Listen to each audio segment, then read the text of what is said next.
Good evening, everyone. It is 5:30, and I'd like to call to order our regular meeting of the Board of Education.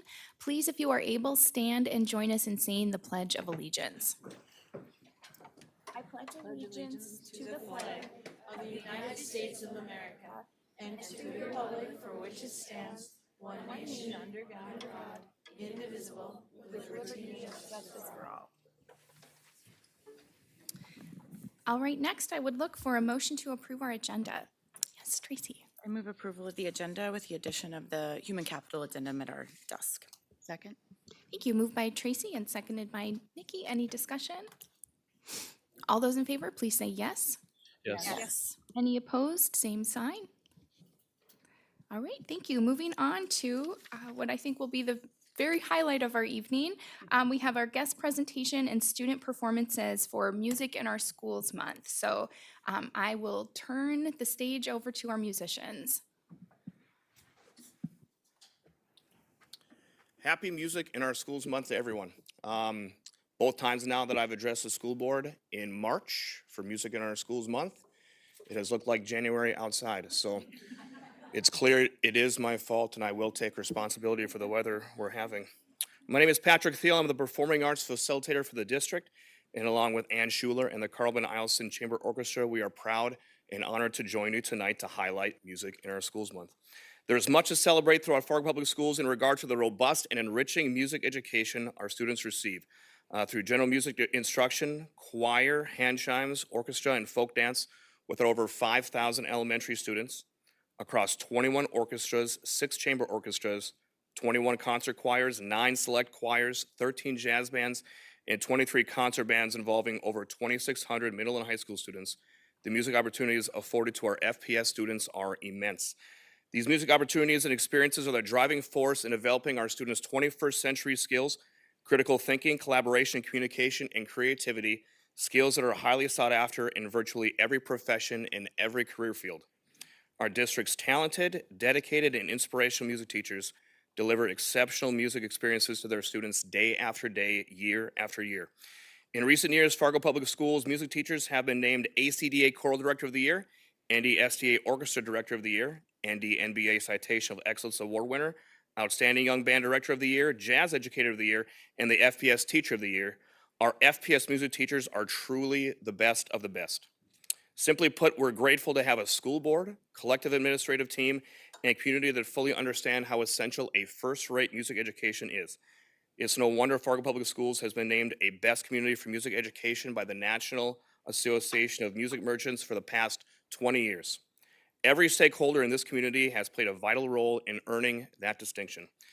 At this time, I'll turn it over to Tara from Carbon-Eielson to hear about her music experiences in Fargo Public Schools.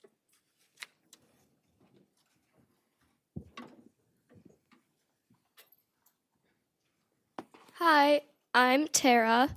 I'm a 7th grader and I play bass. Orchestra is very important to my learning. I need my sectionals for learning my unique part and understanding my instrument. I love orchestra, and me and the others in my section have been able to become good friends.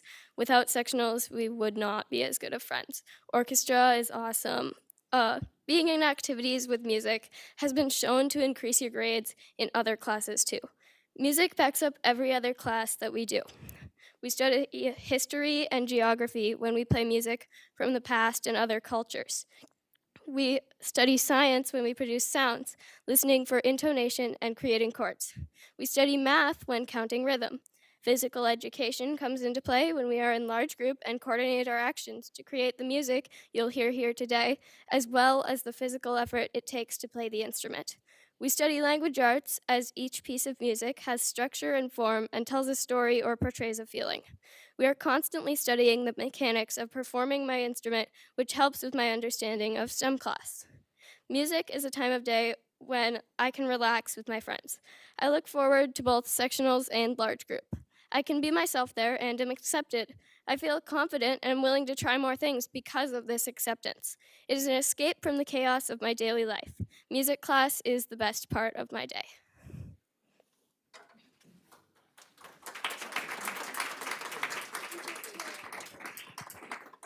So I'm Mrs. Schuler. I'm the orchestra director.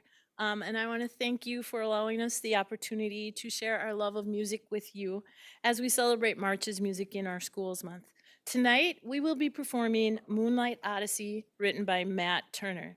This selection is a hard-driving Bollywood-inspired selection that begins with soloist Iman Ballman and Carl Meyer leading us through a mysterious opening. The orchestra then takes us on an exotic journey full of twists and turns set in a Middle Eastern flavor. Please sit back and enjoy Matt Turner's Moonlight Odyssey.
Thank you again. We appreciate it. Thank you so much. If any board members have any questions or comments for our musicians and guests, I would welcome them. Yes, Katie. Hi, can I ask Tara a question since she was willing to speak? Yeah. Okay, so Bill's going to turn your microphone on. Okay. I was wondering if you could share how you chose your instrument. I guess I always really liked the bass part in the orchestral pieces.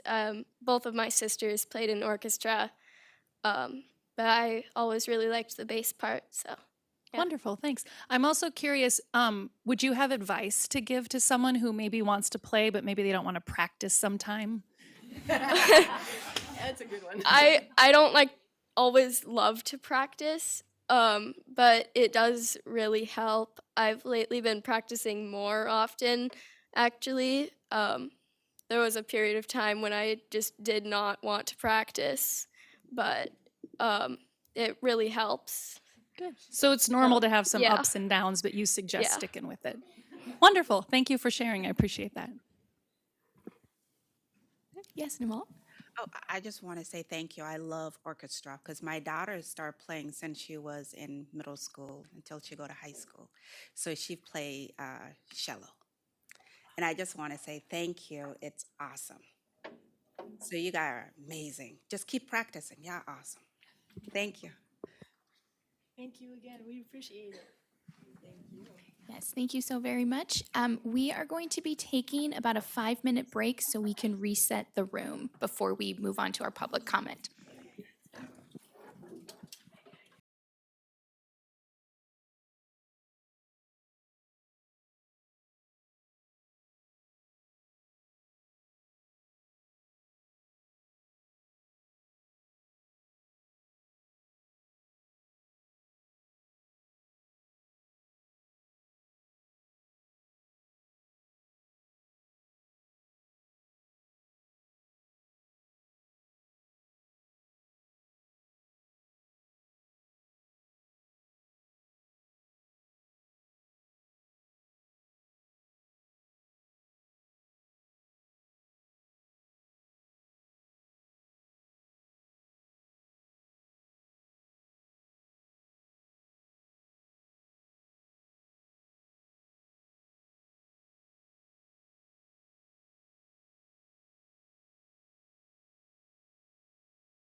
Board will hear comments from the public.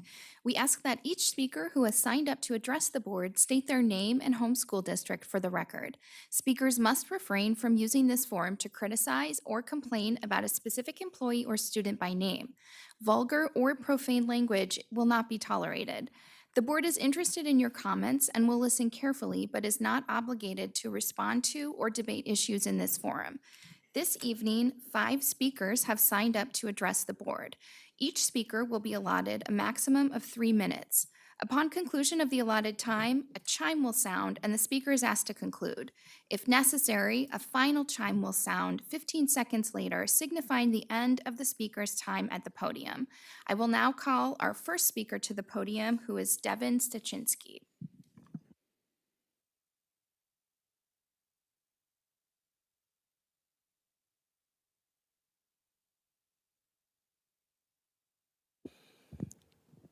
Devin Stachinski, HMR.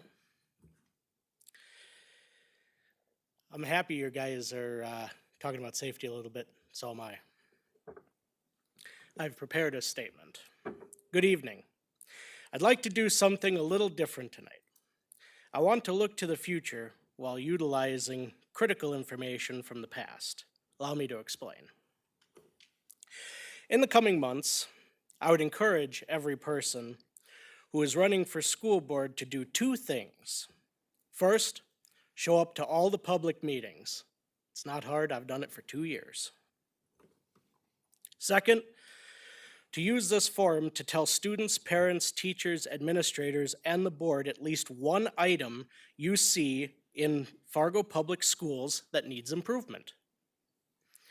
Now, I've talked ad nauseum about metrics, but there is one topic that I believe is much more pressing that will be my number 1 to address: safety. Safety of the students, safety of the teachers, safety of the staff. Jim Shaw wrote in 2023, I have his article right here if you'd like to see it, that Fargo schools must do better. And the number 1 concern from teachers he talked to was safety. To quote a teacher he quoted, "The kids are disrespectful, swearing at teachers, name-calling both teachers and their peers, fights every day, vaping and other drug use in the bathrooms." He has a lot more quotes, but short on time. I have a kid in the school, and her safety is my top priority. This problem can absolutely be solved, and I know exactly where to start. And I am committed to fixing it. Again, I encourage the others running to come forth with their goals to improve Fargo Public Schools. Thank you. Thank you. Our next speaker is Katie McMullen-Went.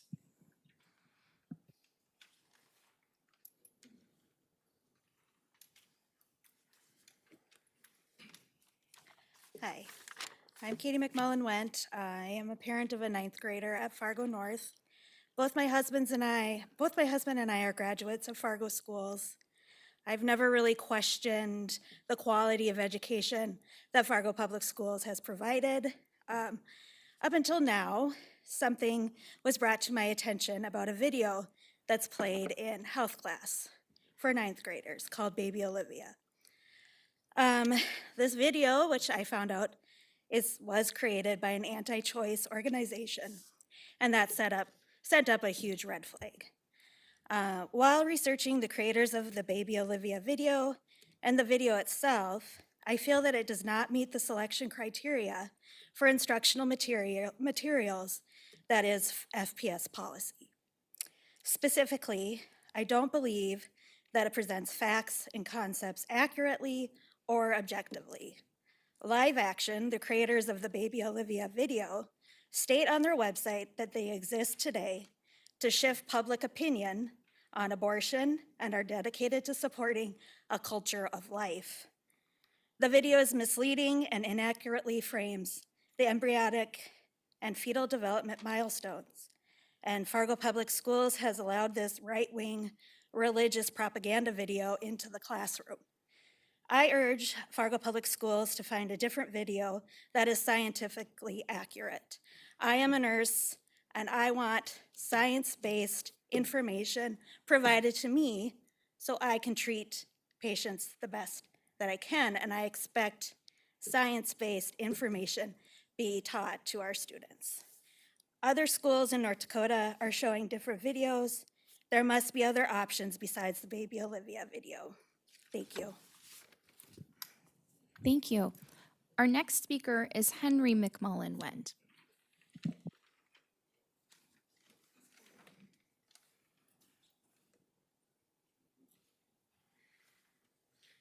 My name is Henry McMullen-Went. I'm 15 years old, and I go to Fargo North High. I'm a student at Fargo North High, and I want to have a future in health science. For that, I need to know the correct information to do so. And luckily, our teacher shows a video called In the Womb, so I'm getting the correct information. But others aren't as lucky because of the video, Meet Baby Olivia, and it's spreading misinformation. I'm not a religious person, but I do believe anyone should have their opportunities to express their religion, but not when it affects mine or others' learning. That is not okay. Not only are they forcing their religious beliefs on me, they're setting me up for failure in my future. Thank you. Our next speaker is Sydney Stock.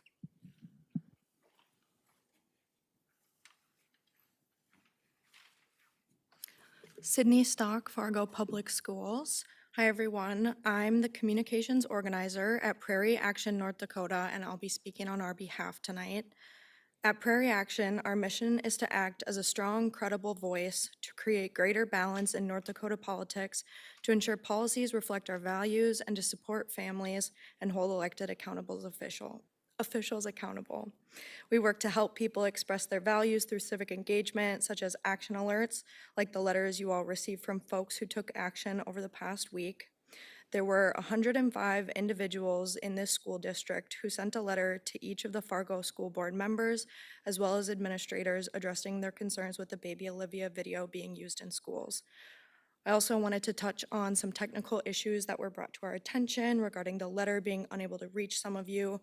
It was a software bug on our end, and we apologize that you weren't all able to receive the letters. However, I'll be providing you with a full list of constituents who reached out to you via email letter this week.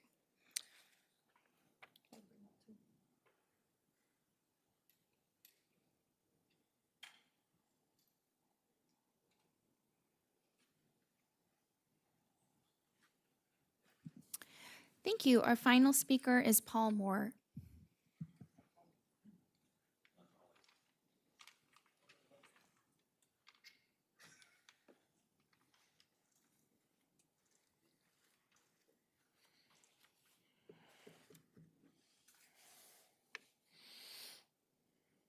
I'm Paul Moore. I live in Fargo. And sorry I've missed a few. I was having heart surgery, so I'm okay now. I didn't have a chance. Devin has convinced me that I should say a few things about things I believe, and express a disappointment that you said right in the beginning. You don't respond to anybody in this forum, or do you respond after? You put social issues before grades. You always work in lockstep and hide behind surveys, and one of the ones I wanted to talk about was like on Memo 99. The quote was out of the survey was that results were achieved. But I kind of want people to understand how surveys work. So the staff, the students, and the parents. The staff, you hand this out and it's supposed to be an anonymous survey. No one believes that. So when you take a survey as an employee, you always put everything in the best possible light because you're kind of afraid that some of that stuff's going to come back. Students, they don't care. Okay, I've myself taken a survey as a student. And you go down and go, hey, look, 5, 5, 5, 5, 5, 5, 5. Cool. I'm done. Can I go eat now? It's lunchtime. And then the parents all came in below average in all domains. And it's probably the parents that mean the most in this survey, and yet results achieved. You know, the results like suspension reduction, basically what that does is it convinces the students that, yeah, they can get away with it. Okay, so that they go into the school and they know all they're gonna do is meet this peer review, and then the next thing that's gonna happen is they're gonna go to lunch, because the peer review doesn't really mean anything. And sometimes they should have, consequences that go beyond the things that their peers come up with. I saw one of the challenges was the safety coordinator turnover. Jevin talked a little bit about that. I just want to know what you pay, because I do safety stuff. I guess that's all I had. Thank you. Thank you. Moving on to our report section of our agenda, we will begin with the FEA report.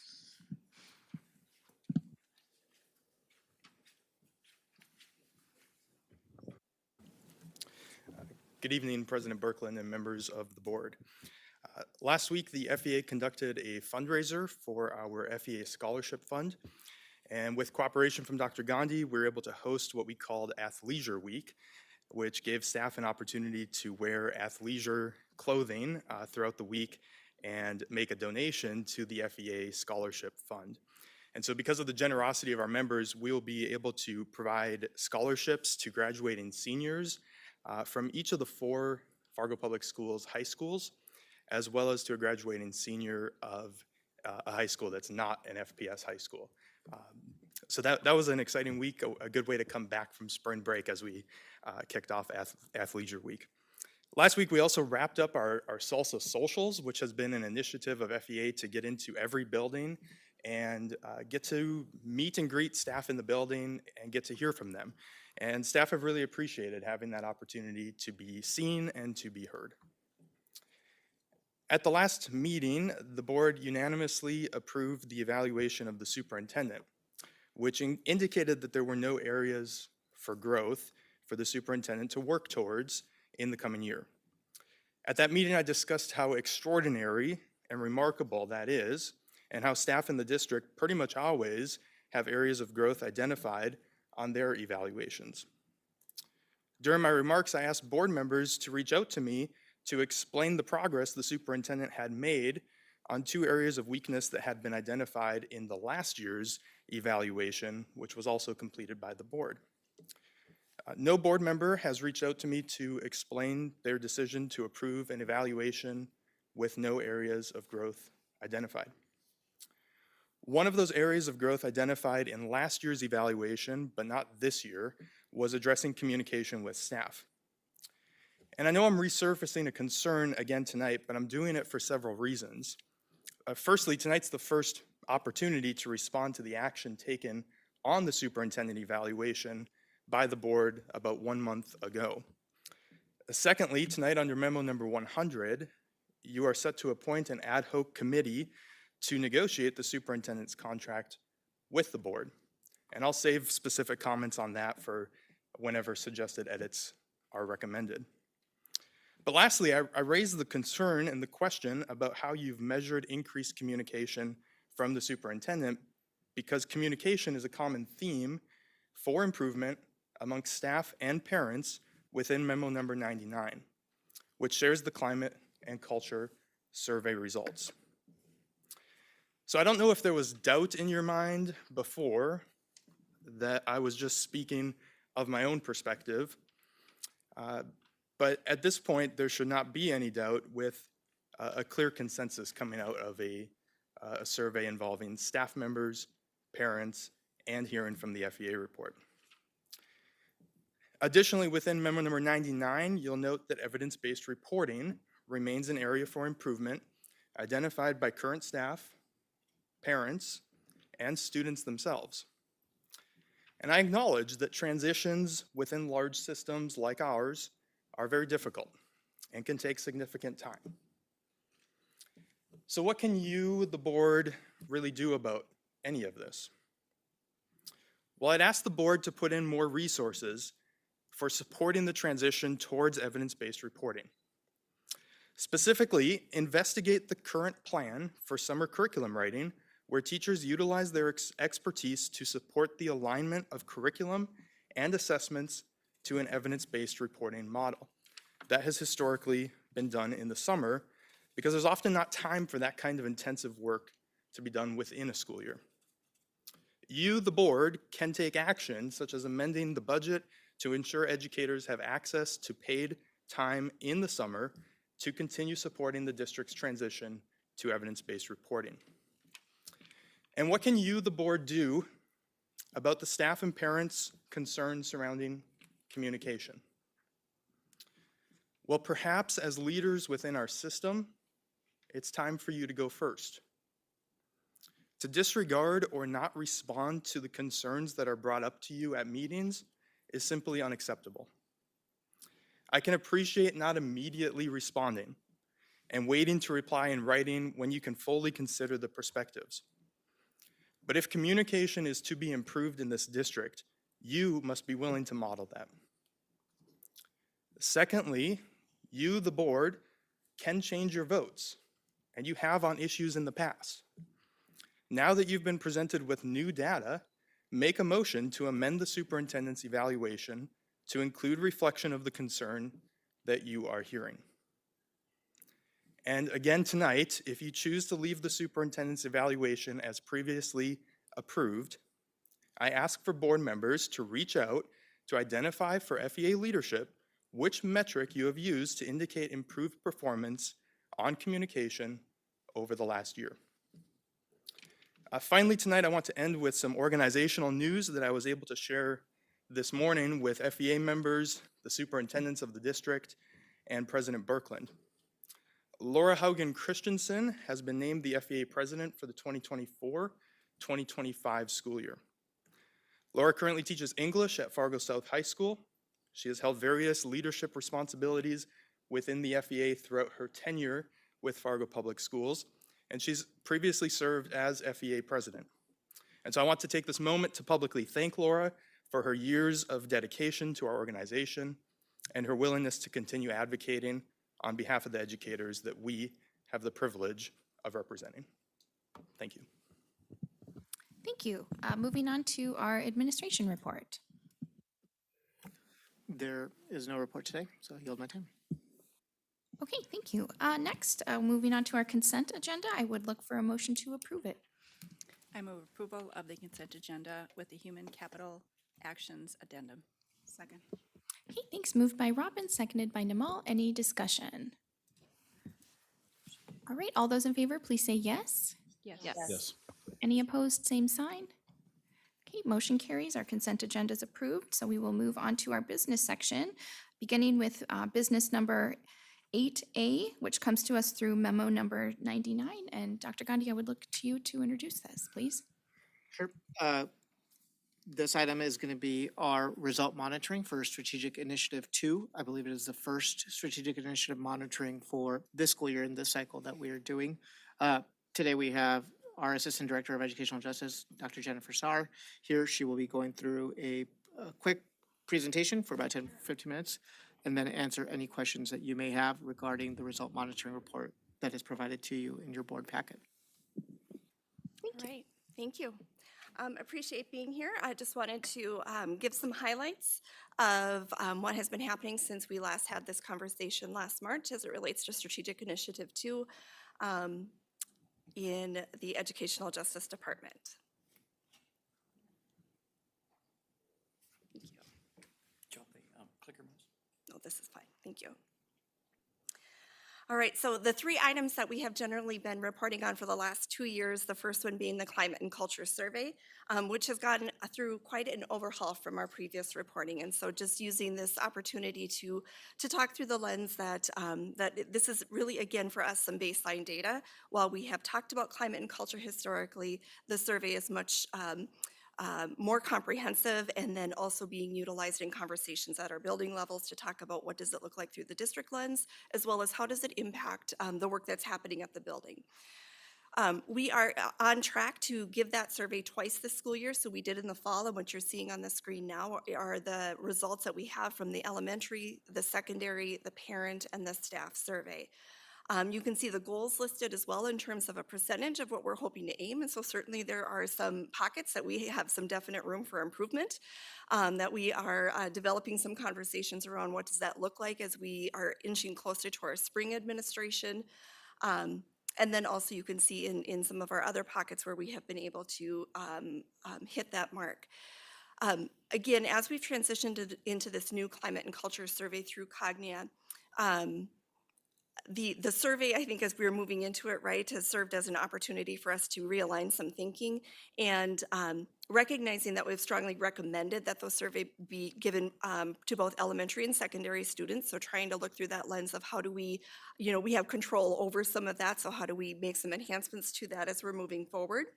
And then really thinking through that lens of the parent piece as well, parent and staff, and how do we continue to improve that. So just want to take you through some high level snapshots. You certainly have the full survey in your packet of information.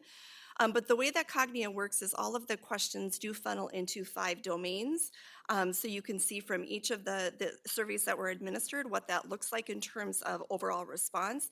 And then we dug into a little bit deeper of the highest individual items and the lowest individual items. So you can see for the staff survey overall across the, as compared to surveys that have been given across the network, our staff survey does fall a little bit short from that network average. But then on the right-hand side of the screen, you're able to see, again, where that little black mark is, where we might be a little bit above, where we might be a little bit below, through the folks that participated in the survey in the fall. And then you can also see from the perspective of some of those highest performing items, the numbers out in front just are help to categorize in which domain they belong. But you can see the results from each of those, and I'm not going to read them to you. You have those in front of you, but I wanted to draw your attention to the bullets at the bottom of the screen. In each of the surveys, we also provided an opportunity for some open-ended response. And then in partnership with the school district safety committee, that team kind of worked to weed through those responses to identify some themes in terms of some strengths and also in terms of some areas of possible improvement. So from the open-ended responses here, you can see generally how staff were feeling from those who, again, chose to participate in that survey question. And then the same thing for the lowest survey responses, and you can see, again, some of those pieces are related instructionally, some of it is truly comes back to policies and procedures that perhaps need to have some additional engagement upon, as well as family engagement and being able to be involved in that learning process, which continues to be something that we talk about. And then the open-ended response themes as well, student behavior, communication, evidence-based reporting, as was previously mentioned, and a feeling perhaps of lack of support. So you move into the survey, the parent survey, again, just an opportunity to see. It was noted earlier, and again, something that we want to spend some time looking into as well, is that for our survey, for our parent survey, tending to be one of our surveys that had the fewest number of respondents in an area that we need to continue to pour in some efforts in thinking about how we increase that number. All 5 of those domains fall below that network average for this survey that was administered across the Cognia network. Then again, through that parent lens, for those who made the decision to respond, some of the highest pieces feeling like their children had at least one advocate in the school for them.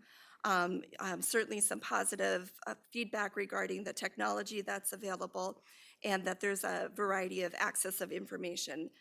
Much conversation, as we also heard the long-range facility planning, that feeling of a small community feel, extracurricular activities, and then administrators, teachers, counselors, and staff that are present for families. Moving then to the lowest performing items for the parent survey as well. Communication always tends to be something that continues to bubble up, and we have to continually think about how do we communicate, and in how many formats and how many times do we continue to communicate that information. Again, through the open-ended response, safety, here technology also bubbles up, where on the previous slide we saw it also as a strength, so having to work through some of that, those specific survey questions. The elementary survey is a little bit different. Those questions, how they're worded for the elementary population does not nicely feed itself from what we're able to determine at this time into those domains. So we don't have that same high level view to take a peek at, but having worked with Cognia, we were able to create the scoring mechanism similarly, so we could look at, pull out those highest scoring items as you see on the screen or in your packet, as well as the lowest scoring items for the elementary as well. And then finally, that takes us to our secondary student survey. Again, looking through that lens of largely for our secondary folks, hitting the mark or just slightly above the mark based off of the responses in comparison to the overall network average. Secondary students largely have responded that they are able to participate in activities that are of interest to them, that they feel supported by career and counseling opportunities that are available. Certainly, friends are an important piece for our secondary students, as well as their teachers, staff, counselors, and those elective classes and activities, as I mentioned. Some of the lower scoring items or the lowest scoring items that did show up had to do some things with safety or respect. Again, maybe perhaps leading itself back to some of the behavioral pieces that we're seeing, evidence-based reporting, lunch, bullying, and the phone policy were items that showed up in the open-ended responses. So as I already mentioned, some of the challenges really is about how do we engage our community in providing their information. Surveys really are only as good as the people and the number of people who provide their input, and certainly we would like to see that number increase so that we can have a more comprehensive view from all of our populations that complete the survey, but specifically from that parent group that could use some enhancement. Something to note is that governance and leadership domain in all of the surveys was the lowest performing. Again, remembering that elementary didn't have that opportunity, so staff, parent, and secondary student survey. And then just this idea that as we continue to move forward, we are looking at completing the climate and culture survey twice annually in the fall and in the spring. And to do that in a year after year process can sometimes cause some survey fatigue. So trying to think through that lens of how do we continue to make the survey relevant, to use it in a way that our stakeholders who are completing the survey recognize that that those results are also impacting and helping us to make decisions about some continued next steps. Moving into the emergency and safety management procedures, practices, and outcomes, this is Fargo Public Schools' first year of implementing ALICE, and you can see that ALICE stands for Alert, Lockdown, Inform, Counter, and Evacuate. ALICE is a trauma-informed practice and instructional model for helping our students to have options. So it is considered options-based should a crisis or an emergency happen in our school setting. We have had the opportunity last summer to have at least one of our administrators in each of our buildings trained as an ALICE trainer in order to follow that train the trainer model to help ensure that all of our staff members in each of those buildings had training from somebody within their building. And then what ended up happening in August is those trainers were put into practice, and they provided that training at the building level. There was content that was delivered in a hybrid model, some asynchronous, some in person, and then also some scenarios that were role played to be able to help in that educational piece. Along with that, our standards-based instruction department were able to identify some particular lessons that were also aligned and pulled directly from ALICE to have that instructional piece happening with our students as well. We now have building emergency response teams, and that has been in place for a couple of years, but also aligns more specifically with the ALICE training, specifically as it relates to some duties and some roles and the expectations. Those BERT teams, as everything has to have an acronym, right, in education, and so our BERT teams, our building emergency response teams, they do meet quarterly to review and have conversations as it relates to ALICE, specifically the training and anything else that is part of that safety and emergency response within the building. Also, as we think about just increasing safety across our school district for staff, but also for students, In the last legislative session, there was a bill that was passed that requires all of our teachers, counselors, and administrators now to have mandated reporter training annually. And so as we met as a school district, we said, you know, all of our adults really are teachers as well. And we really want to encourage those relationships with students. And so we have expanded that to say that we want all of our staff members in the Fargo Public Schools to receive that annual mandated reporter training. So you can take a peek at this chart, just indicates what that looked like for our rollout for mandated reporter training, that the content of that training coming from the state, and then our efforts to continue to provide that as we continue to hire over the course of the year. So you can see that high spike in the start of the school year, a little bit of drop off and some cleanup that we are in the process of doing at this time. Similarly, suicide awareness training this past summer was the first that Fargo Public Schools has implemented a suicide awareness policy that is now in place, and we have done a tremendous amount of work with our school-based mental health specialists to also create a crisis response manual in the event that we have any type of crisis, including suicide, that might occur during the school day. But with that comes that ongoing training, and so we're committed to providing last fall suicide awareness training for all of our staff, hourly and salaried staff, trying to, again, ensure that lots of different types of relationships are built and wanting to be sure that all of our staff members are prepared should they have concerns for students that are related to suicide. And so again, you can see that nice spike in that training as the school year got underway, and then we have been working hard to maintain that goal, which we originally set at 90%. So very, very pleased with that, and that will continue as we move forward. Also, it's not an opportunity for me to visit with you and not share about UKERU, something that's very near and dear to my heart, and just really thrilled about the implementation that we continue to have in terms of that trauma-informed practice across all of our buildings. As we continue moving into the upcoming school year, we have and we will continue to have trained UKERU teams in all of our buildings, and then also working through that lens of how do we continue to expand it, not just through the response, but really emphasize the proactive pieces that are built into the UKERU training protocol. And so you can see earlier in March, as this was being put together, we had 417 staff members across the district who are fully trained in UKERU.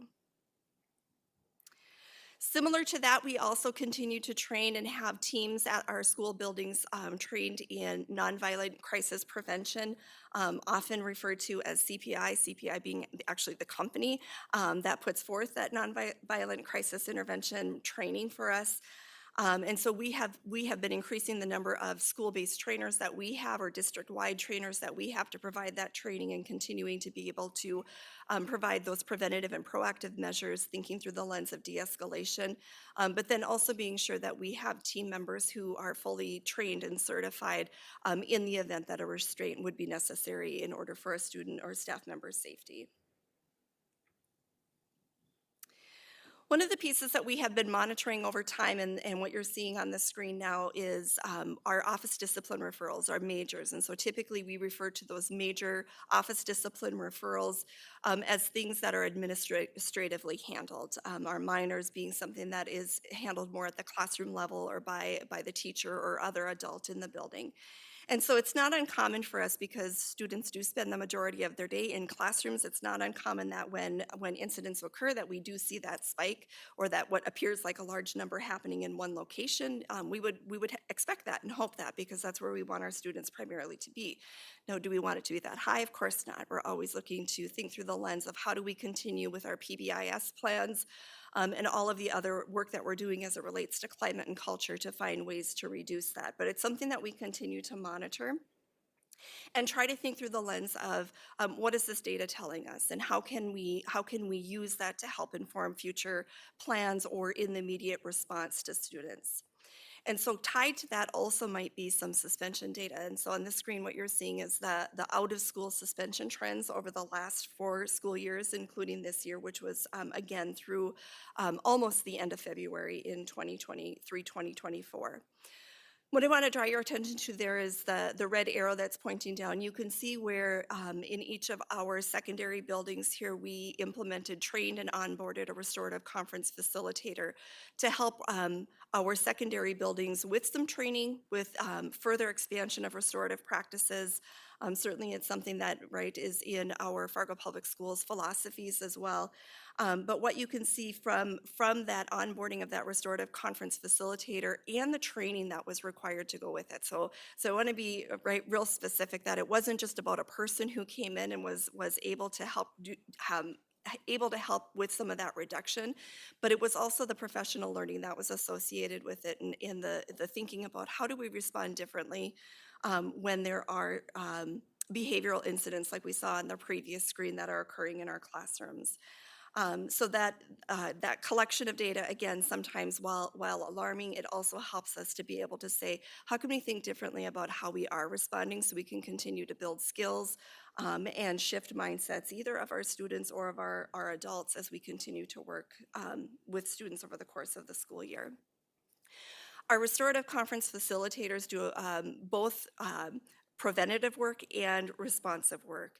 And I think that's really important to remember, because so often when we think about restorative conferencing does happen after an incident. And so we have a tendency to make that assumption that restorative conferencing or restorative practices is always about after harm has been done. And while that is a really critical piece of it, you can see here in the blue, our restorative conference facilitators have also been documenting the number of interactions they've had in a preventative and proactive way. And so you can see when you compare that prevention and that response and the work that they're doing, that they really are investing a great deal of their time building relationships with students, providing that professional learning opportunity, maybe having some early mediation between some friends or between teachers and students that might be on the cusp of something that feels like it could become something more, to try and help diffuse that and create relationship and bonding on the early end.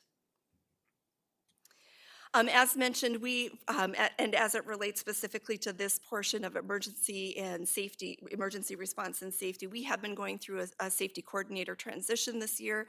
And so I'm hopeful interviews have taken place, and I'm hopeful that we'll soon be able to announce a hire for that position.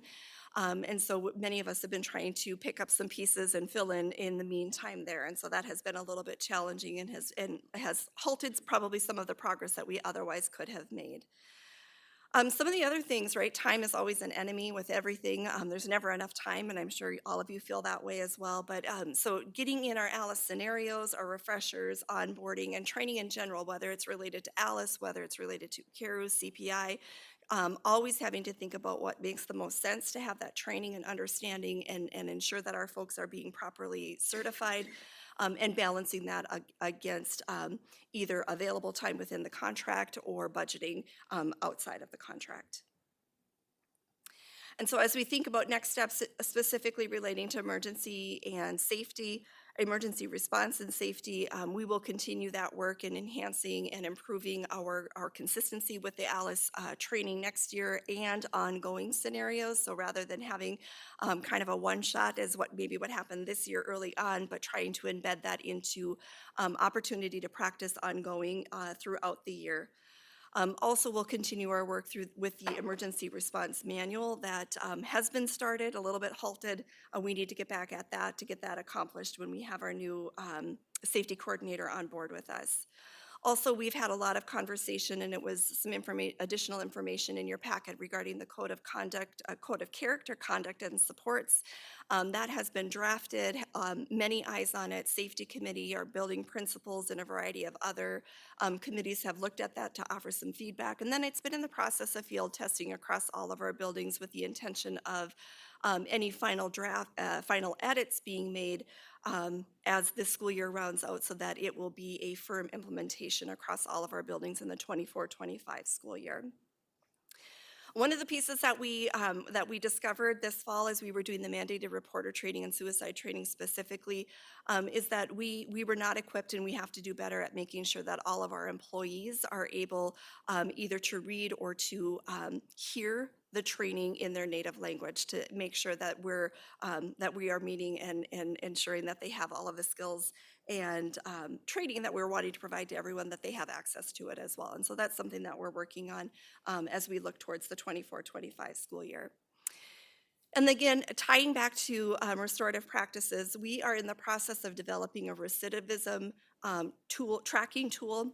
One of those pieces, right, is to have that piece. So really thinking through the lens of when we have had especially those larger behavior infractions, when we implement a response, what's the likelihood of that same behavior happening again? Are we deterring that behavior or that response? One, because certainly we would like to see that decrease for students, so that's something that we would like to track, but it also helps us as we're continuing to plan for how do we respond to some of our behavioral incidents. Are we providing the right types of education? Are we providing the right types of resources? And maybe being able to provide those in lieu of things like suspension or expulsion, so we can continue that educational opportunity as it aligns to our restorative practices philosophy.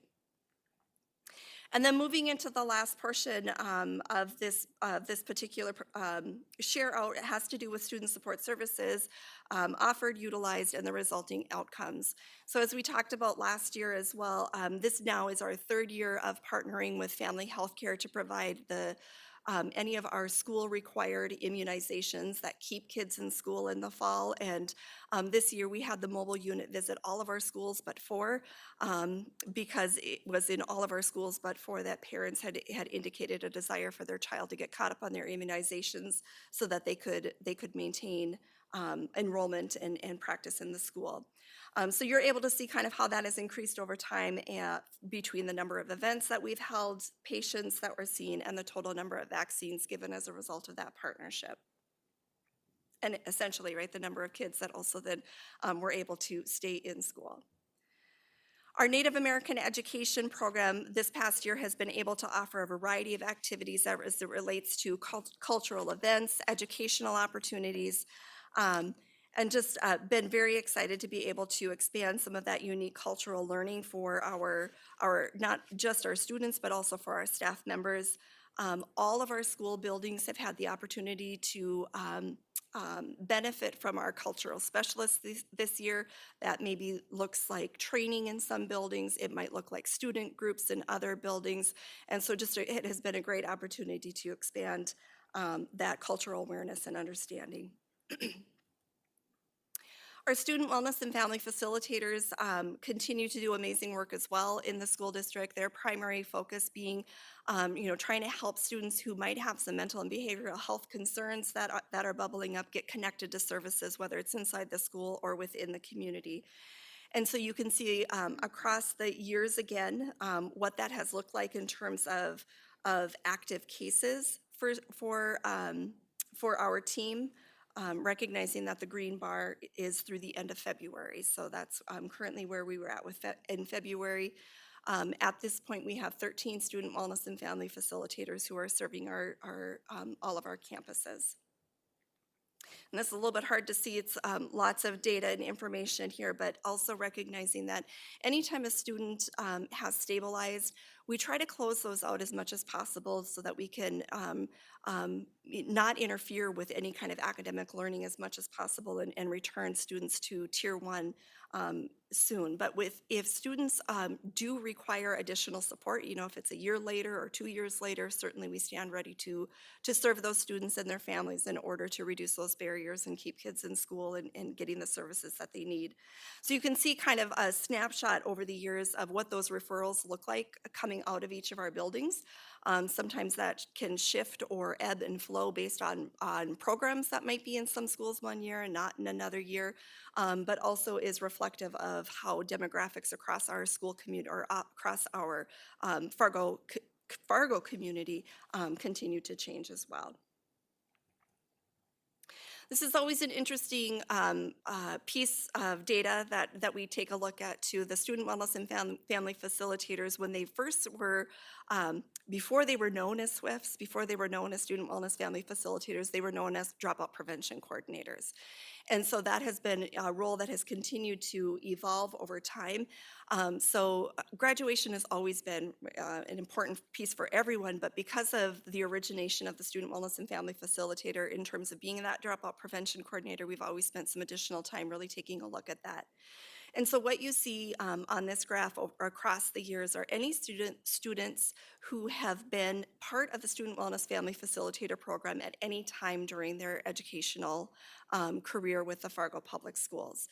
And then what we are trying to monitor is of that found set, what does graduation look like, as well as what does dropout look like? And we have to spend more time, I think, really looking at those dropout numbers. And so please don't be alarmed by that too. I mean, be alarmed by the 50, yes, of the 2024 bar, because you can see that that is our currently our second highest year of dropout. And so we do need to spend some time having conversation about that, but don't be alarmed the fact that you're not seeing that turquoise piece in terms of who has graduated with their the class that they started their high school career with as freshmen, obviously because we haven't reached graduation time yet. So at the end of the year is when we see that blue bar also increase.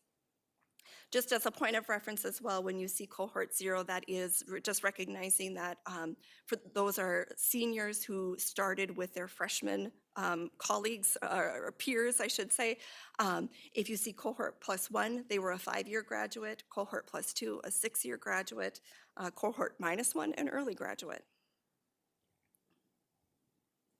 We've also been had the opportunity to provide some additional support, specifically through ESSER. ESSER funding and Connect and Support has been one of those pieces that has been available for the last 3 years for students and staff members, in addition to our employee assistance program that is offered through human capital benefits. So you're able to see here how many students and staff have been served as of March 8th for this year compared to the final numbers from last year. So again, a resource that is being supported and is then funded by grant dollars and not anything that is funded by our staff members or our families who participate in that virtual counseling opportunity. And then similarly, just a snapshot of the number of sessions that have been provided through Connect and Support this year in comparison to last year as well. And then as we take a look at clinical mental health services, this has been an area that we've been trying to increase and create more partnerships across, recognizing that as a public education setting, we don't have clinical providers that are on staff to provide that level of intervention. And we certainly have students who would benefit from that. And so we've been working to increase our partnerships there. So you can see the number of students that have been served in our school setting through that work has continued to increase as we've built those partnerships and been able to create those agreements with them over the years. So this previous slide, right, the all blue includes everyone. The colored slides really is specific to co-located. So co-located services are services that we are funding. It runs through the family's insurance first if they have, but then any remaining balance is a balance that gets paid by a grant. So it is no cost to the family when we provide those services. So you can see again what that has looked like over the last 3 years. With over 600 sessions that have been offered this year across all of our buildings that have the services available at no charge to the family. Again, going back to the total number of students who have been served, that 287, just an opportunity for you to see how that breaks down in terms of where they're being served, elementary, middle, and high school, as well as that same breakdown by race and ethnicity, as well as gender, who is being served. And then one of the pieces that we talked about last year that we weren't in a position to, but we've been working hard to try and get better at it. I know there's still room for some improvement here, but trying to identify outcomes as a result of providing those services in exchange for some of the academic time that needs to be given up in order for that to happen in the school setting. So you can see we had 201 active students at some point over the course of this school year in all of our schools or across our schools combined, and 86 of those have been discharged for a variety of reasons, right? It could mean that they've met their treatment goals, but also could be that they've moved or that they have quit coming or a parent has maybe requested. And what you can see then to the right are all of those specific reasons for discharge broken down a little bit further.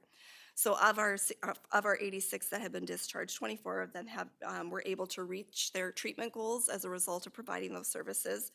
And then you can see what that looks like in terms of lack of attendance or if a student has moved or a caregiver has requested that the services cease.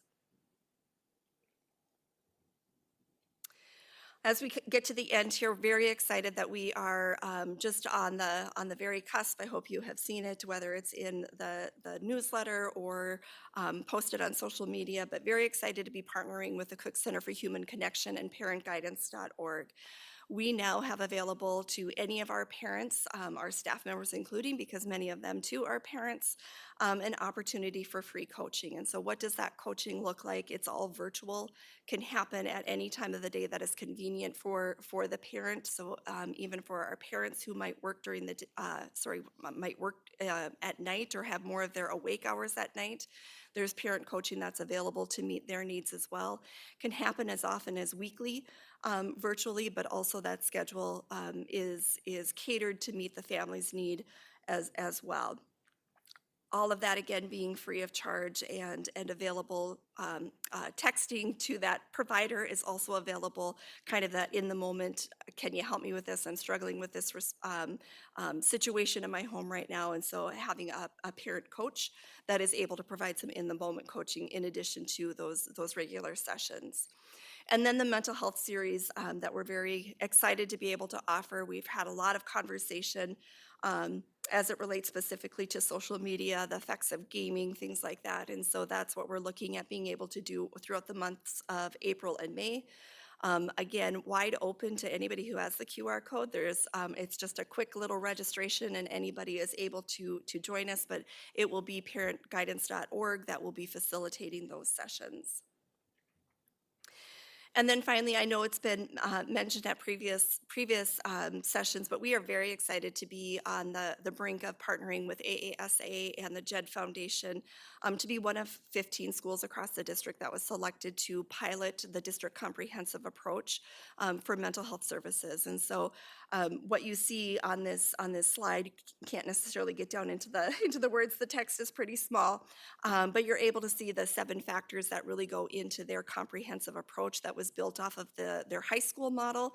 And so the 15 school districts that are part of this work are trying to take that model and help AASA and JED create a district-wide comprehensive approach, so not just geared for high school, but geared for that PK-12 environment. And so with that, we'll have a mental health specialist that will be our contact as we continue that work.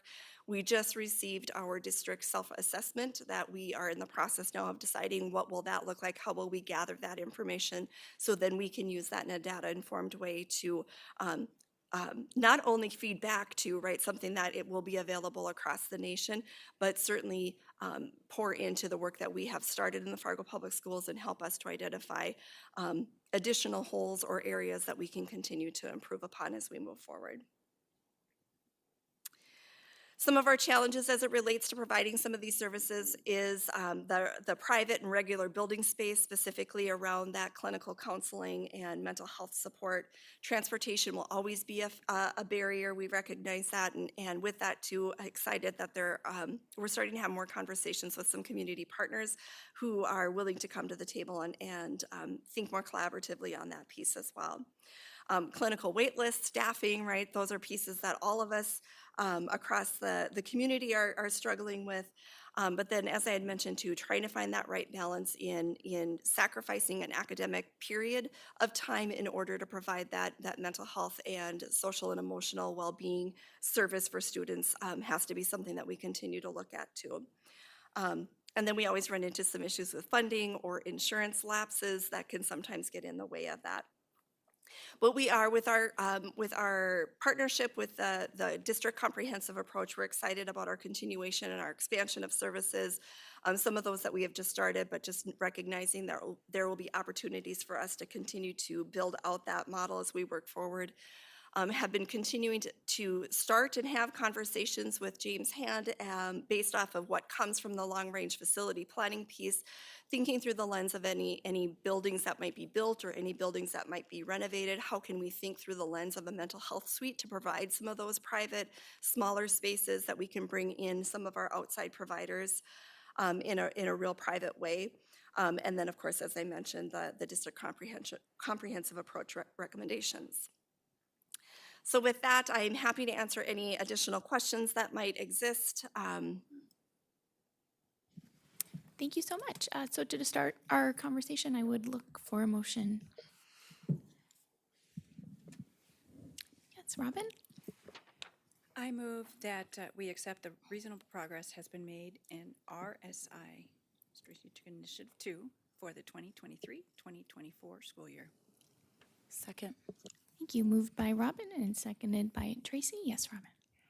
Can I answer some or ask some questions? Absolutely, yes. Okay, maybe I can field them through Dr. Gandhi and he can play quarterback and shift them where they need to go. So in elementary, I read in your more comprehensive report that you started the surveys at grade 3, which is pretty typical for these types of things. So was the survey optional or how were the students chosen? All of our students, or all of our buildings were asked to administer the survey across those grade levels to everyone. Was it optional? It was strongly encouraged and recommended. Okay. So were any survey results eliminated due to a skewed answering pattern? I think that was asked earlier from one of the speakers. Yeah, so I don't know specifically that any are eliminated. When in my work with Cognia over some of the scoring pieces as we were working through that, it didn't look like anything. It looked like everything that was provided in terms of a response was included in the total. Very good. On page 13 of your report, it notes that 17 schools were included, and I think that's after the secondary report. Help me understand that number. 17 schools. Yeah, that one is a little bit tricky, and that can be where I think when students participate in the survey, they can select their school. So we had a small handful of 6th grade students who selected I'm making an assumption, but they selected an elementary school. Perhaps it was their previous school, but then by the grade level. So while they may have selected a previous school, we did include anybody with grades 6, 7, or 8, or 9, 10, 11, 12, based off of the school responses. Okay. Perfect. I have just a couple more questions and jumping to the staff survey. Was this survey offered to all employees or just certified staff? It was open to all employees, again, with the recommendation that the building principal work with their staff to identify a time that would be available for them to take the survey, encourage them to take the survey. In some cases, some buildings embedded it into a staff meeting or something like that where specific time was allocated. I don't know that that was the case everywhere, but those were some options that were provided. I think that answers that comment answers the rest of my questions. So thank you for the very thorough report. There was about 56, 58 pages, so I appreciate that, but thank you for giving us highlights.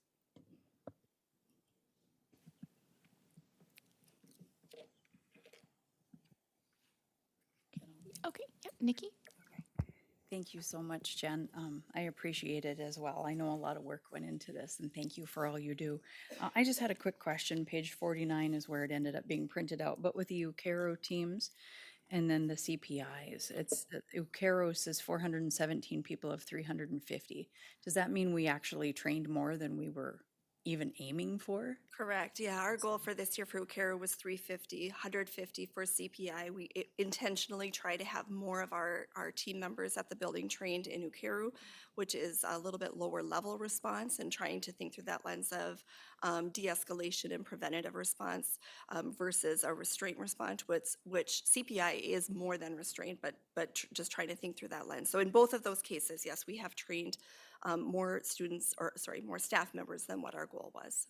Wonderful, thank you. All right, other questions or comments?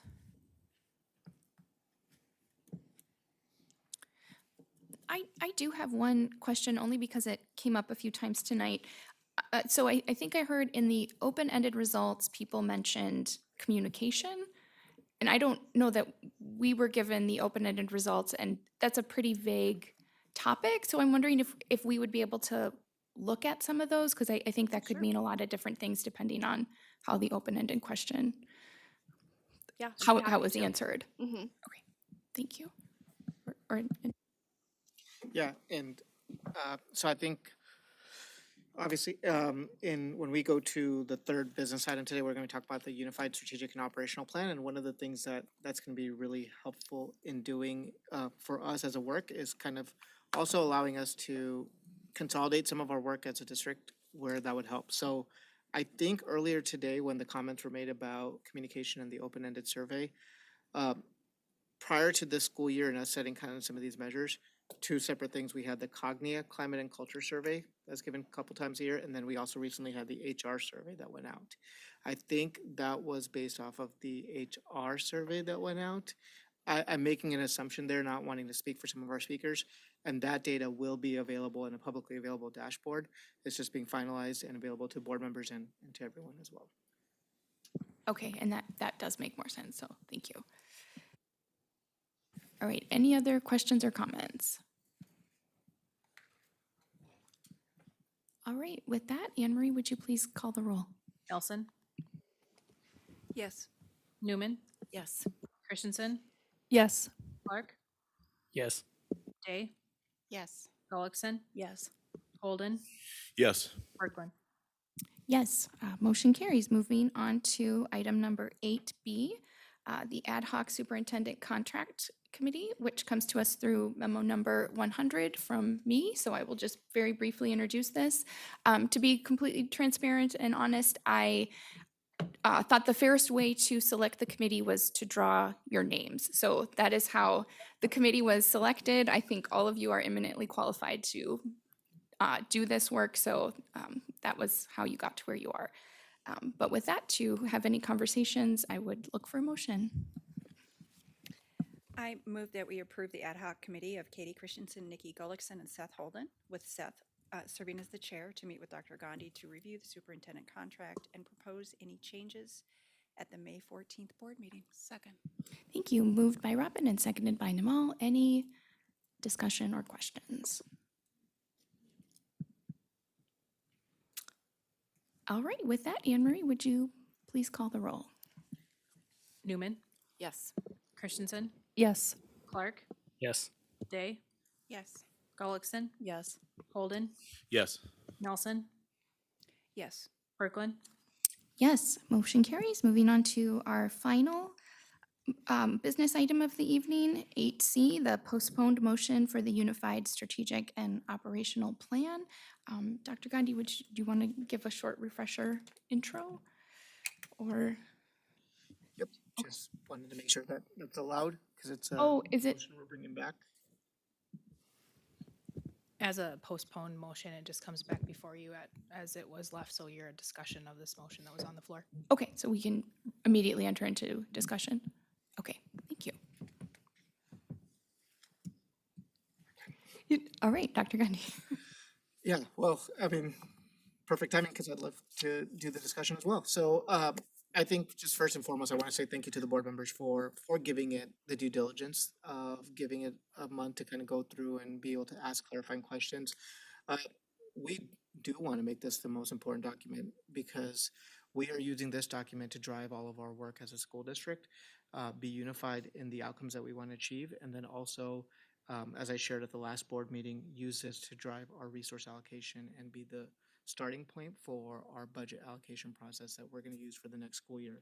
So we want and are grateful for the board members giving us the increased emphasis that it needs.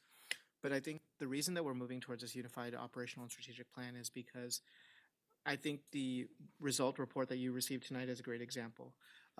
There are 1 million data points for everything in the school district, and what you saw tonight was just a presentation of a subset of reports for one strategic initiative.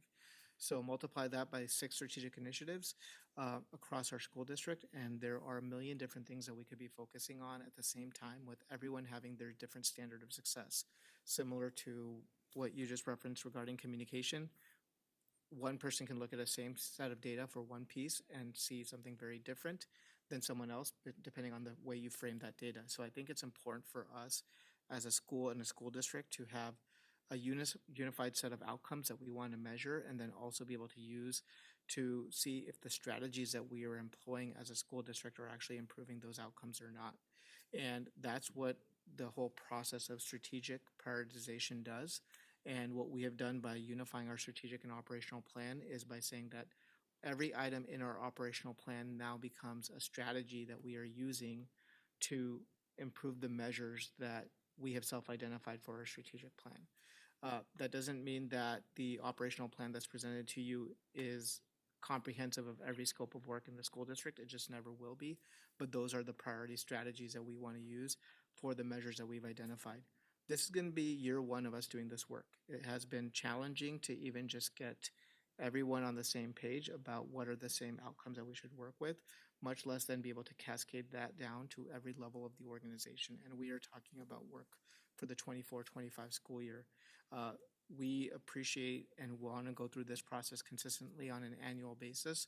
So the board, as the highest authority in the organization, sets those goals that administration and all of our staff have been working on, and then that becomes the driving force behind not only how we allocate our budget, but then how we assess our progress as an organization, and then you subsequently monitor our progress towards those results. We want administration to keep the flexibility of potentially changing those goals if we ever need to in the middle of the school year, but we should be held accountable on being able to explain why. And that is why in our result monitoring, we've gone to where we want to show you the analysis of some of these pieces so we can contextualize that data and let you know if there is something that happened or something that didn't happen or why certain data pieces that are the way they are. So there were some questions that were asked from board members regarding the Unified Strategic and Operational Plan. We did make some tweaks, nothing that's significant in terms of what was presented to you, and then ultimately in what you will see throughout the year. And the reason for that is, again, one is we want to keep kind of maintaining setting the measures in the administrative purview. But then secondly, just so you know, our goal is that by next school year to either have a public-facing report or dashboard where you can constantly access the strategic and operational plan off of our district website, and we're working with a company to be able to do that. What you have right now is a static document that we had to get in front of you to be able to get board approval. So there is a lot of educational acronyms in shorthand there, and I apologize. Please, it was a document that was a conglomerate of many, many, many different authors, but that won't be the platform in which you're constantly evaluating the progress as we move into the next school year starting July 1. The last thing I will share about this process is that under Strategic Initiative 6, you will see that as part of our continuous improvement process requires monthly result monitoring. So we are always keeping track of whether or not we are working towards the outcomes that we are trying to achieve. Well, if we are not and we are able to identify that on a month-to-month basis, then that might also mean that we have to pivot our strategy or what we are doing as an organization to achieve those outcomes, which then might not be able to be captured when we do a summative result monitoring report to the board. So one of the conversations I've introduced to governance and we'll be bringing down the road, should this plan get approved, is potentially spending some more time at some of these board meetings to at least provide a snapshot of a result update more frequently. So then we can kind of be able to use these monitoring reports that we're going to be capturing on a monthly basis and sharing that with the board so you're more frequently monitoring the results as well. And that is it for my comments. Thank you. Yes, Robin. Thank you. I read this a couple weeks ago, but I think you just mentioned authors. Who was involved? I mean, clearly a lot of people had to be involved. Was it administrative level? Was it middle level? Was it staff level? And how did that feed up into this document? Yeah, so I think as most of the board members know, we've been doing some of this work since we refreshed the strategic plan a couple of years ago. One of the first things that we did as an organization was move towards an organizational structure chart. So earlier this school year, if you go to our Fargo Public Schools website and look at even about us, you'll see an organizational structure chart where we have divided up our teams into strategic initiative teams that are aligned to the functions of the work that we are trying to do. So each strategic initiative team was responsible for coming up with their measures and their strategies for the strategic plan. So a strategic initiative team can be composed of a person or a department, and then there are individuals within our organization that might be sitting on them, or their department might be sitting on multiple strategic initiative teams, and that's kind of outlined in that organizational structure chart. Okay, thanks. Other questions or comments? Yeah, great. Okay. spoke with Dr. Gandhi, and he told me to specifically ask Jen about some of these questions. So if you'd like to come on down again. I was thinking about asking them during your last presentation, but I figured you could use a break. Uh, um, so in strategic initiative 2, result 1, standard 2 is implement and utilize research-based protocols for school safety and emergency management. And one of those measures in our document says that by the end of the school year, 100% of FPS campuses will have less than 10 level 4 and 5 infractions as defined by such and such. And I was wondering how you arrived at 10. And I'm kind of curious if that number is how that can be appropriate for schools with 120 students and also schools with, you know, quite a bit more than that. Well, I feel like maybe this wasn't the question to start off with because I don't think I am your person to answer this one. So I don't know if Missy or Rupak or if we might need to wait until Mr. Love is available, but I wasn't involved in that measure, and I'm not sure if anybody else was that's here. Yeah, we can get back to you on that specific one. I wasn't part of that meeting either, so I think that was the last TNL meeting, but. Yeah, the only thing I can think about 10 is that that's the minimum you need to ever be public with data without being personally identifiable. And so that is usually what we use with state data also, because get very concerned. I'll just use an example of where you could give enough information that you could decide who it was or what group it was when it wasn't meant to be identifiable. Greg, I can, Bob and Mr. Love are not here tonight, so if we can get back to you, that would be okay. Maybe, and if the number needs to change, I mean, again, would be a measure for July 1 of next school year, so as long as the board allows us that flexibility, if we work through it, we'd love to do that, but there were many, many meetings that went into this. I wasn't part of that one for that discussion.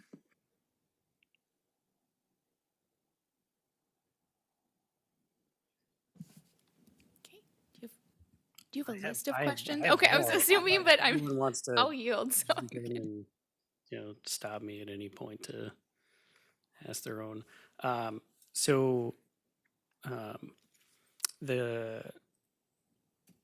of the other standards under positive school culture and safety is coordinating therapeutic mental health supports with community providers. And the first measure listed is by the end of the school year, 2% of students in student enrollment will utilize community support services established through FPS partnerships agreements as measured by partners' data sharing agreement reports. And I was a little curious about a lot of the measures throughout this document have like targets that are more like, hey, we're gonna work to keep it over 50%, or we're gonna improve year over year. And then this one is like, man, that's a really exact, we want 2%. And for me specifically, I'm more trying to wrap my head around what does that number really tell us, and what do we want it to be low? Do we want it to be higher? What should we be working towards if we're not at 2%? Yeah, that is a good question. And I'll say that is something that we grappled with as well, wondering those same pieces, right? And partially what I alluded to, trying to find that balance between sacrificing academic time in order to attend some of the other service provisional time, being a piece of that, and trying to honor and remember that we are an educational institution. So that 2% specifically, what I'll say is where we landed is with a couple of our partners, parentguidance.org that I spoke about being one of them, uses a very specific number like that, between 2 and 4%. So they all say successful implementation of some of their programming is when 2 to 4% of your student enrollment participate in that. And so what we tried to do is, again, as we're new in really measuring the totality of those services being provided and utilized in the school district, not having something to work from. So trying to capture that baseline data. And so relying on the work that our predecessors in some of these areas have done to help inform what seems like a reasonable starting point so that then we can collect, compare, have those conversations and go from there. So that is really how that 2% came to be, rather specifically, and I think used with the idea that we'll continue to learn. What does that mean for us, and how can then, as we collect our own data to have that comparison, either speak to that, modify that, think about how does that shift operational planning moving forward.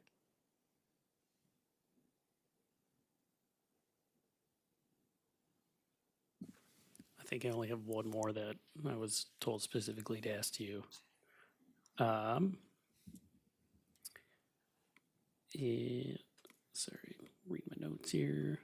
It would be Strategic Initiative 2, Standard 4. So for everyone following along, it's the very next page in our memo. The standard is implement and utilize research-based environmental supports and classroom management programs such as a Catalyst approach. And I noticed that the standard mentions the Catalyst approach, and the operational plan items or strategies to meet that standard also mentions Catalyst program. And I was wondering why none of our measures for that standard mention the Catalyst program at all. In terms of like how much training or how many people are certified, is that what you're thinking, perhaps? In any way, yeah. Yeah. I mean, that was mentioned tonight Sure. in your previous report. Yeah. And I'm wondering why we may not want to look at Catalyst numbers for this particular standard. I think certainly we could, Greg. I think that's an excellent point for us to consider. I think as we were building out those measures, we have been really intentional about trying to think through the lens of what's a teacher input or an adult input and what is a student outcome. And so thinking through that lens of something like the Catalyst approach or any of our other environmental strategies that might be used as part of that,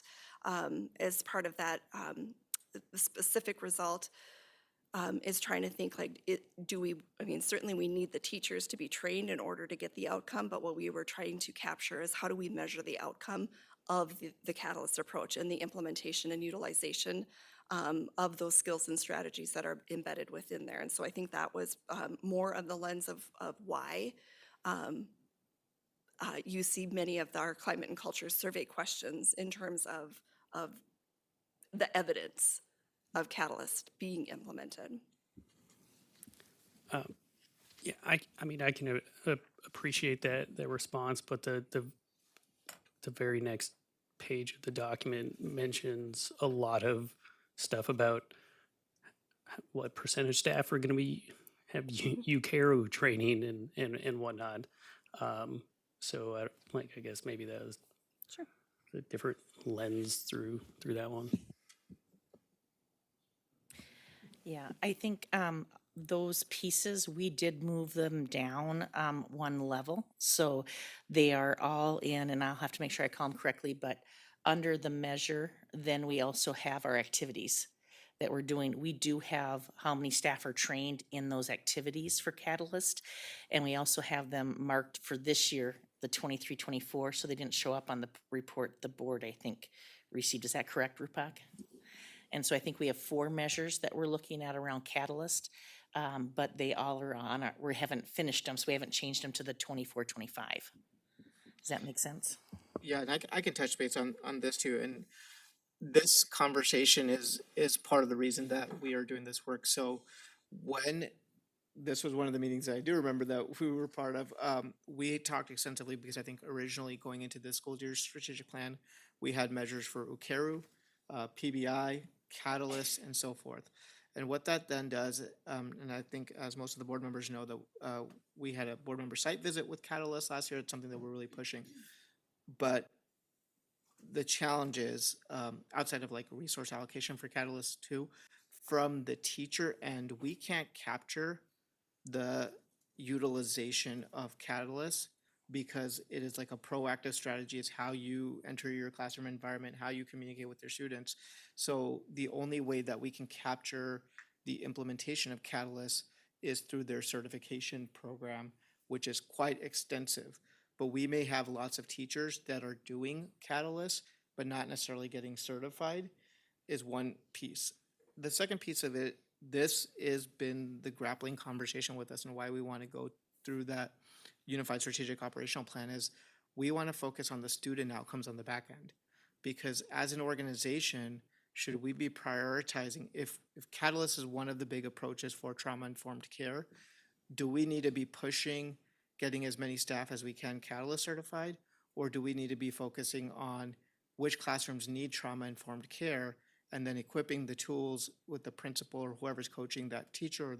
Hey, Catalyst is one of the tools that the district is investing in, and then you can use that. But if someone's getting the same outcomes for those students, should we allow the teacher the autonomy to keep doing what they're doing without imposing a strategy, right? Because I think part of the reason that we're doing this work is that sometimes in education, the cycle is your early adopters will adopt every strategy that you want and get the same results for the same students. And then fidelity of implementation may not be the same across every board. So if we shift the focus to just the outcome, maybe not 100% of our staff need to do this highly researched strategy because something that they're doing is getting the outcome for the students, and then we're concentrating our resources accordingly. So that was part of like that extensive conversation on, do we actually mention and measure Catalyst, or do we just mention trauma-informed care, tie in UKERU as a strategy, tie in Catalyst as a strategy, and then measure the impact on the student outcome on the back end?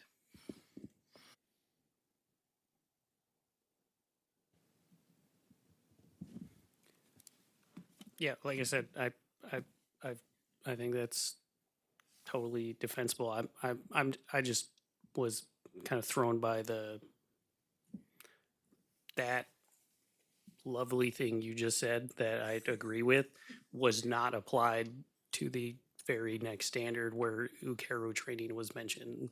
UKERU, yeah, so UKERU is independent, or I don't know of any other program besides UKERU that is a specific de-escalation program for in that environment. I know UKERU's, I shouldn't be talking about UKERU when you are, but I think it is very unique in the service it provides versus whereas Catalyst is used as classroom management, it's used as building environment. I think UKERU is very unique in the specific function. UKERU was implemented as a district strategy in response to student restraints that were necessary, and the only other strategy at that point was CPI that we were using, which we still are, but UKERU is a different approach completely. So addressing student restraints for a strategy, I don't know of any other piece. Like I wouldn't compare Catalyst and UKERU side by side because one is classroom management tier one. One was a strategy that we used because we were seeing an excessive amount of student restraints that were necessary in our district.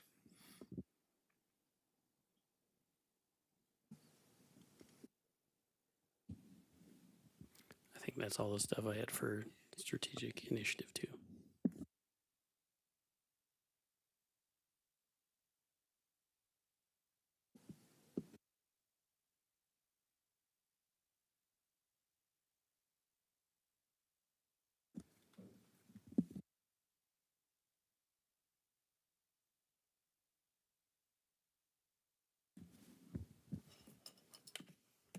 Trying to work through my questions to figure out which ones I'd already gotten some responses from administration on.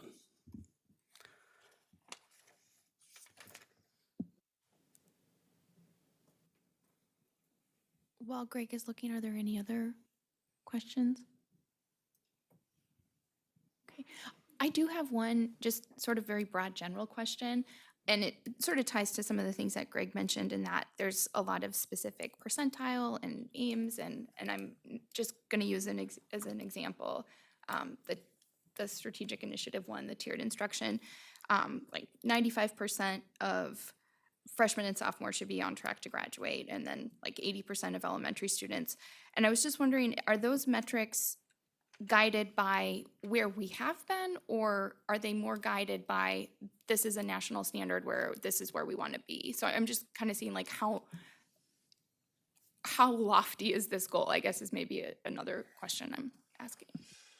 Across the plan, it's going to be a little bit of everything. Some of these are very, very lofty goals. One of the pieces that we've learned in doing this is that setting these goals has also forced us, or is forcing us in present tense, to build the infrastructure for collecting some of these data pieces on an annual basis. Because I think some of the challenges that we've had in areas where we do have some stagnant data is because we have multiple strategies working at the same time versus this concentrated effort.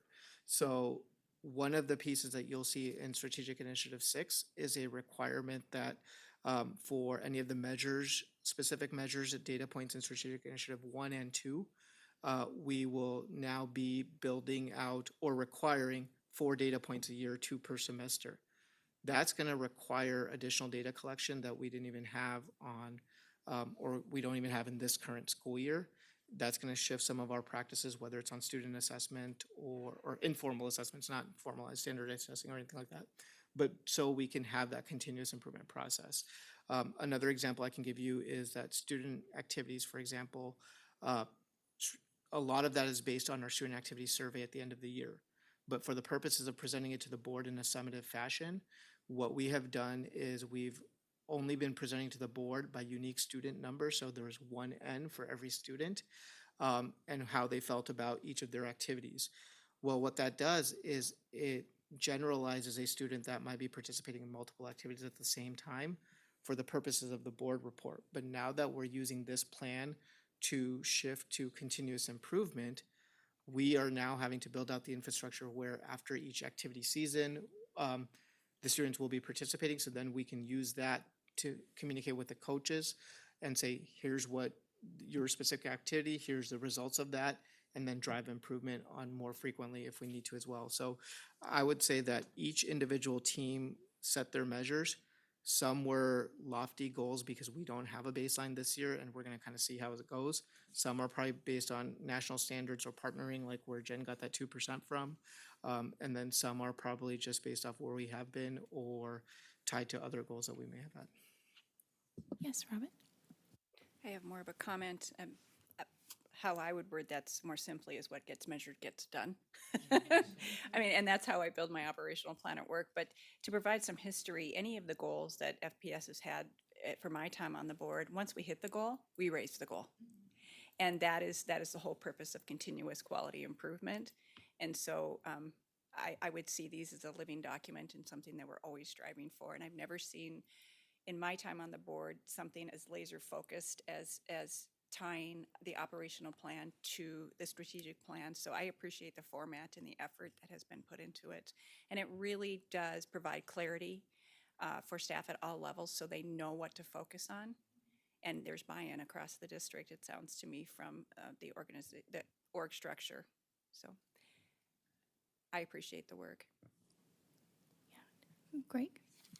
Yeah, I think I'm going to be done with questions, but I just wanted to maybe kind of jump off what Robin was just saying is that I recognize that this is a pretty major effort to really hone in on strategic alignment with throughout FPS, and I just wanted to reiterate, I've said this to Dr. Gandhi, but wanted to make sure that everybody involved in putting this document together hears me say that I think this is a just incredibly impressive document that I think is going to be really, really beneficial. And I I know that it's something new, but this does it doesn't read like a first attempt. It is quite a bit more refined than I would have expected. So kudos. Thank you for that. While I certainly have been trying to push our organization that way, like the credit goes to our staff. I mean, they have spent countless hours looking, debating the measures and the specific strategies, knowing that it's going to impact not only possibly their current practice, but the way they've budgeted in the past, the way it's a big mental shift, and our staff have spent a lot of time this year doing that. I do think it'll pay dividends on the back end because it'll give us some standards on how we can all be unified as an organization. But everything that you're seeing is a reflection of them, and I know that even from some of the comments and responses to board members today with some of the questions, they're looking at this as an iterative process and continuously improving or changing as well. So while I appreciate the commendations, it really is all of our staff that have spent a lot of time on and focus on here.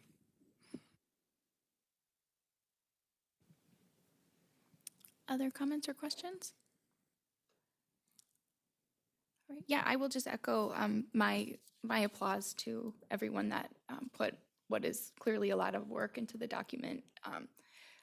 I enjoyed reading it just because when you look at the measure and then look at the strategy to achieve that measure, it ties together in a way that I think is really admirable. So thank you to everyone. If there's no other comments or questions, Anne Marie, would you please call the roll? Christensen, Yes. Clark, Yes. Day, Yes. Gullickson, Yes. Holden, Yes. Nelson, Yes. Newman, Yes. Brooklyn. Yes, motion carries. And moving on to our board reports. Dr. Newman, can we start with you? Because I know you might have to sneak out. Yeah, thank you. Governance has met since we last met. Planning has met. We were looking for a time for CEA to meet. We are going to try to meet next week before our board info sessions that we're holding. And I'm just continuing to work with my community liaison group, the Fargo Youth Initiative. We have a lot of cool projects coming through them and Fargo Cast Public Health and some other things that we're coordinating. So that's all I have. Thank you very much, Namal. We have met for a governmental affair. I had lunch buddy with the students at Lincoln's. I was able to meet with Amy and Tamara. Then again, I attended the governments. And then also today, I just had another lunch with the students, and I get to know these students. They're just so amazing, and you really get to know exactly what's going on. So like today, there's a lot that I learned that I have not learned that are going on within the classroom and other students. But I was grateful the fact that, they get to vent, and I get to say, well, let's go talk about it. It was good. Thank you. Thank you, Seth. It has been a while since I've reported out because I called into the last meeting and I didn't report, so I have a couple of months worth of stuff, but I'm going to keep it concise. Obviously, several governance and negotiations and planning committee meetings over that span of time. Last month, I visited both Horace Mann and Roosevelt, and it was a awesome visit, as Principal Ostrom actually had 4 third graders give me a tour. It was pretty well put together on their part. And then also last month I had lunch with FEA President Kraft to just further talk about some of the issues that he had brought up at a previous board meeting. Had my 2x2 with cooperative strategies, which actually only turned out to be a 1-on because I was the only one there. Attended a Horace Mann Neighborhood Association meeting that Dr. Gandhi was at and James spoke at and presented at. And that was pretty much about it for last month. And then earlier this month, I believe on the 7th, I think, was a City of Fargo Native American Commission meeting. So thanks. Thank you, Seth. Robin? Yes, my liaison school Hawthorne, I attended, like Seth did, the LRFP meeting with administration, and that was pretty well attended. As far as community liaisons, I'm appointed to the C3 Tech Board. Dr. Flanagan has formed a smaller subgroup, again, to talk about some funding shortfalls, so we'll be working on that legislatively. Back to primary board, attended governance. Governmental Affairs Committee met as well. We finalized our resolutions, so the culmination of our work will be brought to the July 9th board meeting for approval. And then tomorrow, if you're bored, you can watch in the interim taxation committee meeting at the state legislative level. In particular, they are talking about special assessments levied against political subdivisions.